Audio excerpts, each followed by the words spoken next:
Hello everyone, I'm Marilyn Maya and welcome back to my channel. My question today is, do you ever read outside of your comfort zones? Like if you're into fantasy, do you ever pick up sci-fi? Or if you're into romance, do you pick up nonfiction? I think that it's a leap of faith when we do. It doesn't always work out, but when it does, it's pretty sweet. And I was going to do another video. I was going to do my mid-month wrap-up because I've been reading so many books. But then I was watching Priscilla from Evening Reader. She's a wonderful booktuber, by the way. And she was talking about how she had recently got into literary mysteries because she thought that mysteries were more throwaway kind of books that you read and, you know, that's it, you know, it's nothing to think about, until she read Tana French in the Woods. And I love Tana French. Mine is the likeness that really got me hooked into Tana French. But anyway, I think that when we do, so I'm coming from it from a different side. I'm a mystery lover who read other kinds of books, but I always go to mysteries as my go-to.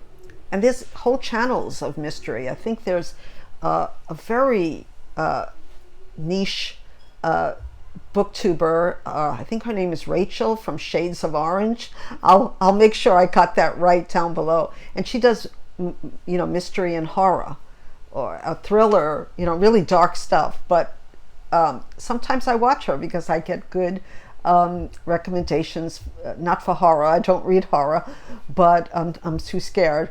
But just maybe a dark mystery or a dark thriller might be good. Or Ali from Criminali.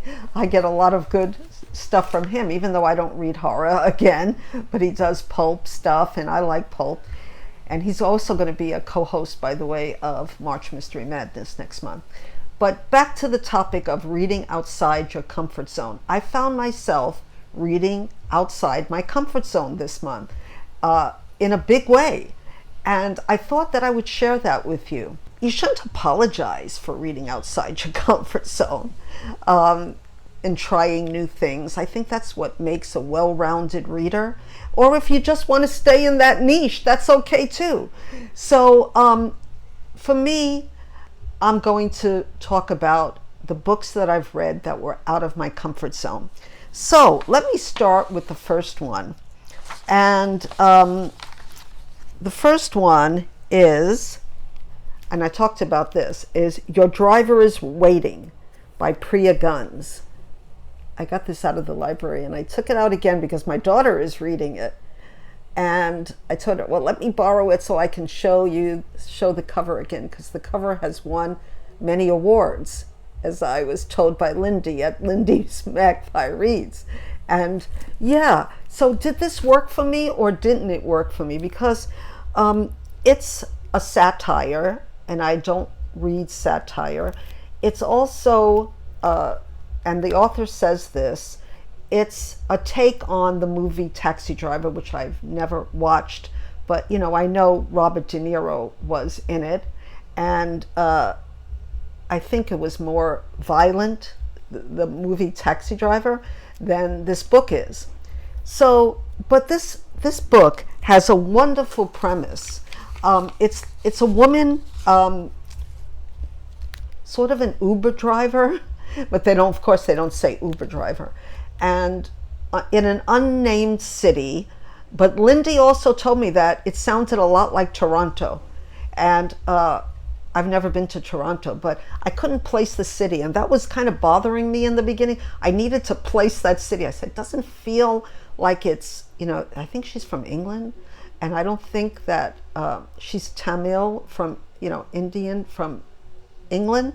But it didn't feel like it was taking place in either the US or England. So yeah, that kind of like, it was like, where is this? Where is this? But that's not here nor there about the book. So Damani, she's queer, and that's cool. She's a queer taxi driver whose life is falling apart. Basically, she can't make the bills. She's really struggling, and so her father's sudden death has affected her emotionally, and she lives with her disabled mother, though the disability is not really talked about. And around her, there's social injustice all over, and she's sort of involved in that. And that's an interesting background for this story. So it's sort of very tense. The whole story is very tense. And then throughout this, there is a romance, and she meets this woman. And the woman is white. The woman has money, privileged white woman, and they get into this romance. And that's where I started having problems. Some other thing that didn't bother me so much that seemed to bother other people is her endless bodybuilding.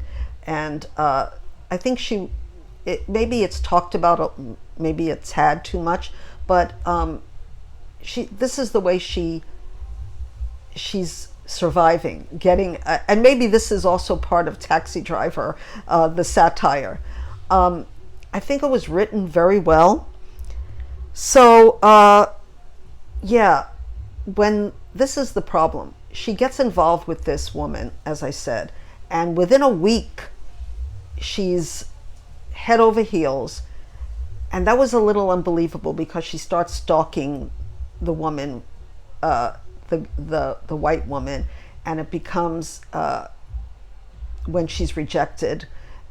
And that was a little unbelievable that she got so involved in this woman she only knew for a week.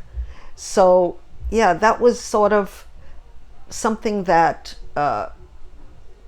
made me, yeah, that's maybe not that believable, or maybe that's not cool. But like I said, it's a satire. And I did this book.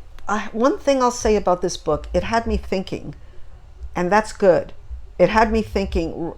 First I said, okay, maybe this is a 3-star read, and and now it's kind of jumped up to 4, only because it stayed in my memory, and that's always a good thing. I think if the prose was a little sharper, and maybe it went on a little bit too long for it to be a satire, it could have been a 5-star read for me. Yeah, for me the sex parts were a little boring. It was okay. This is a debut novel, by the way, and I think for a debut novel, it's wonderful in that way. And if she just tightens up the prose a little bit and just makes some of the characters a little bit more memorable, they were pretty good.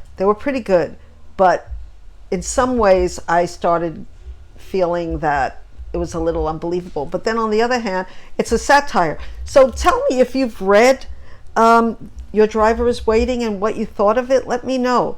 I think this is out of my comfort zone in a way, but in a way it's not that much out of my comfort zone. So I can't say that this was totally out of my comfort zone. I do read queer books. My daughter is queer. She's a lesbian.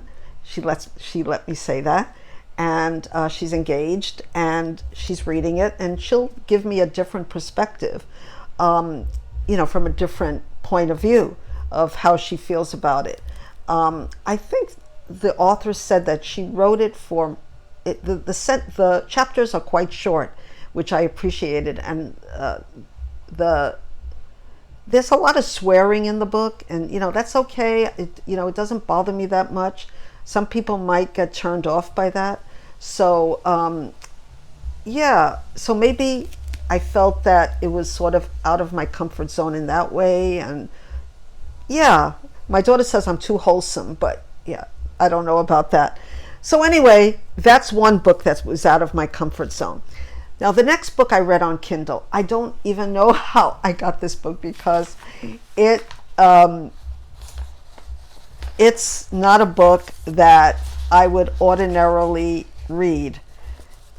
and it'll be over here. And the name of the book is Olivia Strauss is Running Out of Time. So the premise in this book is, what if you knew the date and time that you were going to die? And how would that make you live your life differently? So Olivia Strauss is going to be turning 40, and her life is sort of a mess. She's not satisfied. She's married. She doesn't know if she wants to have another child. The biological clock is ticking. And then one of her best friend tells her that there's a place that will tell you. Well, she doesn't tell her, she just takes her there, and the story ensues from there. And I thought I would like this book, even though I'm not turning 40. I think it would have been a book that I would have liked when I was younger, but I felt, and also it has sort of a New York type theme. I think they live in a suburb out of New York, so I sort of felt like I knew the people, but yet this book did not work for me. And the main character, Olivia, or Liv, is quite irritating. I mean, she's whining about her life, and she's very self-centered, and we don't get to know her relationship with her best friend who took her to this clinic, who, you know, that's going to tell you what day you're going to die, what time, when you're going to die. And I couldn't feel the relationships between the people. It was sort of, I was in this person's head all the time. That was not a good place to be. The premise of it is fine. I guess the point of this book is that no one knows how much time they're going to have. So what would you do if you did? And to embrace the time that you have, at least that's what I would have hoped for. But the way the book was written, sentence level, written well, but it was not formulated in a very clear way. We're always waiting for, this is sort of, we know what's going to happen, basically. Everybody knows except Olivia Strauss. And it was very unnerving that, her friend it's obvious she's not doing well, and yet they have like a minor argument, and it seems very fake, inauthentic. That's all I'll say about it. And but I read it. And because I read it, I always give a book that I read it and that, okay, it's okay, 2 stars, whatever, but I don't know if I'll read anything from this author again. Then I'm thinking, okay, so maybe contemporary fiction is not for me anymore, but I'm still going to try, because I read another book that really worked for me in contemporary fiction. So this is the point that I'm trying to point. This is my point of this video, is that you read one book and it's not going to work for you. And by the way, I know the author of Olivia Strauss is Running Out is Angela Brown, so I don't have to put that down. So then I read another contemporary book, also on Kindle, and I'll have this here. It's Lost for Words by Stephanie Butland. And this book worked much better for me, even though it was a little bit of a similar theme. Lost for Words is the name of the bookstore that our heroine works at. And she's a young woman. She's traumatized by her childhood, and she hides out with her the bookstore friends, which are mainly books. She even has her favorite books tattooed on her body, and we find that out later, what all that means. There's a mystery in it, and this worked for me mainly because this is what I think. I think it was a more interesting story to me. It's about books. Any books, a book about books is going to kind of work for me unless it's really bad. And also the setting in York. And her name is Loveday, and that's really a cute name. And yeah, there's romance in it. I'm not going to say it's not a romantic book. It is. But the characters are really well drawn, and we get really attached to them. And I think that's important. Even if you make a character who's not a likable character, as long as you can feel some connection to that character, it's going to work. And if you can't feel any connection to the character, at least for me, it's not going to work. And I did feel for Loveday, and also the owner of the bookstore who takes her in. And we slowly, she's an introvert, as many readers are, and we're drawn into her story about her past life and how she ended up in this bookstore. And there's also something that was extra special to me, which was performance poetry or spoken word, which I used to do. So yeah, the poetry was not good in this book, the spoken word. I've heard many, I've been to many a spoken word event where, so I know what good spoken word is. And yeah, I wasn't really, I didn't feel that the author knew really what spoken word really was. Though toward the end, it became a little bit more, as she became more comfortable getting on stage and telling her story. And I think that's why the spoken word was put in there, not because the author knew that much about spoken word, in my humble opinion, anyway. So that's what I'm talking about. So even if you're out of your comfort zone, one genre, in a genre, one book might work for you and one might not. So even that way, you can say that, well, maybe that genre is for me in some small way. And I had the same experience in another genre, and that's short stories. I never was really into short stories until I read, now what is her name? Lydia Berlin, I think her name is. And her stories really, they embodied the 60s. And yeah, I really started getting into short stories. But it depends, it's not really my genre. So I'm out of my comfort zone. Elizabeth Harrow was known more for her novels, but this is a collection of her short stories. And every single story didn't work for me. Not one of her stories worked for me. But I might be in the minority because the praise, now I don't know if it's praise of her stories, but they were published in the New Yorker and other Times literary supplements. It says, a lyricism reminiscent of F. Scott Fitzgerald in his desperate best. So if that's something that might be interesting to you, I just found that all the stories, there was no clear answer. You had to guess. And I sort of wanted to know sometimes. I couldn't understand sometimes what the story even was about. But so I thought maybe stories, maybe they weren't for me totally. It's out of my comfort zone again. But then I am reading right now A Bird in the House by Margaret Lawrence, a Canadian author. And she writes, another out of my comfort zone is a child narrator. Sometimes it works for me, a lot of times it doesn't.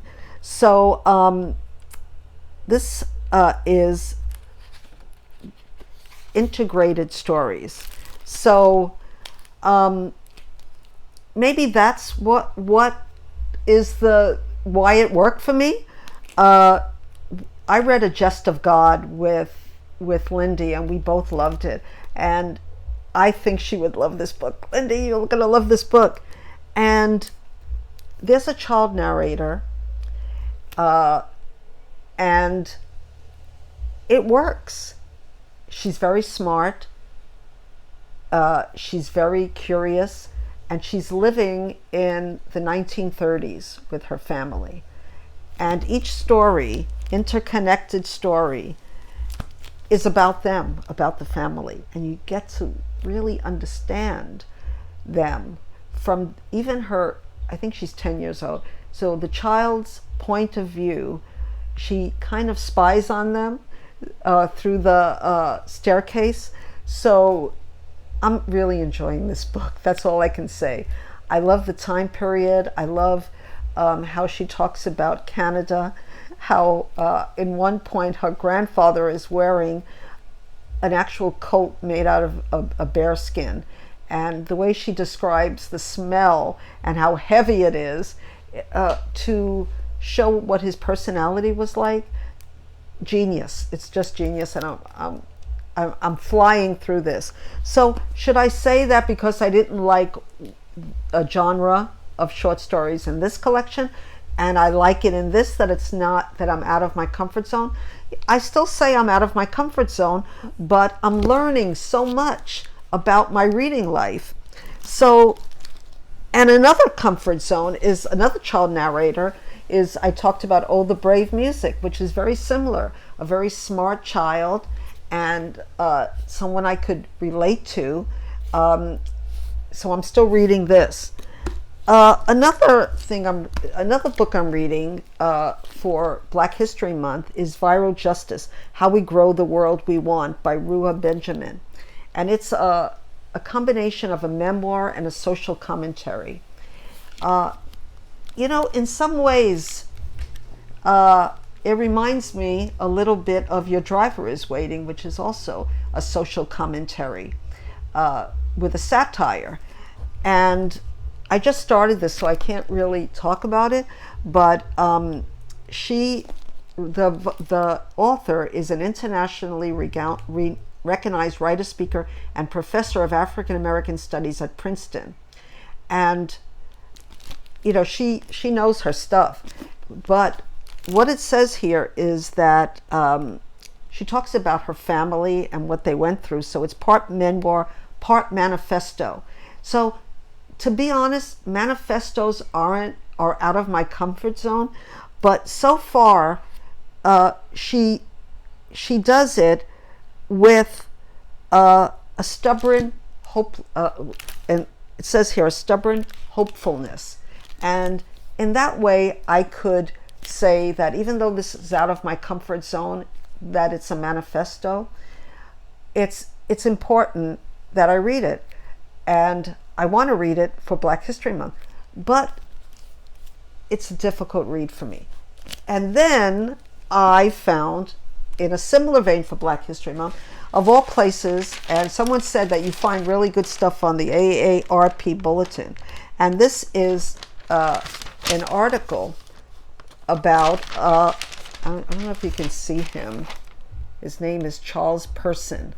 And he was one of he's the youngest of the Freedom Riders. And he's 81, he lives in Atlanta. And he talks about, now he has a book. Now that's what the book is called. I couldn't find a copy, a picture of it. It's called Buses Are A Comin'.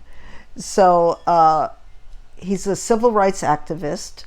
He was later a Vietnam veteran and the author of Buses Are A Comin'. And he talks about how he applied to Morehouse College in Atlanta and was accepted, and then they had the sit-ins. And in 1961, the Congress of Racial Equality organized the first Freedom Ride. The idea was to challenge the non-enforcement of the Supreme Court decisions that ruled that segregation on interstate buses and in bus terminals was unconstitutional. The southern states were ignoring these decisions, and he says, our goal was to ride the bus south and sit where they said we couldn't. This was not civil obedience. The law was on our side, or so they thought. And people taunted us all the way to Alabama. When we got to Anniston, a group of men boarded the bus and came toward us. That is when the beating started. So he ended up joining the military and going to Vietnam. His mother was afraid that he was going to be killed. And isn't it ironic that that Vietnam seems like a safer place for him than in his own country? This just hit me just now, just to think of that. And I was exposed to Agent Orange and have cancer today. This is a brave, wonderful person that deserves to be read, and I'm going to find that book. So his name is Charles Person. I love that name too. So when I say maybe a manifesto memoir might not be in my wheelhouse, a personal memoir of something that happened that's maybe more, less manifesto-like and more personal-like would work for me.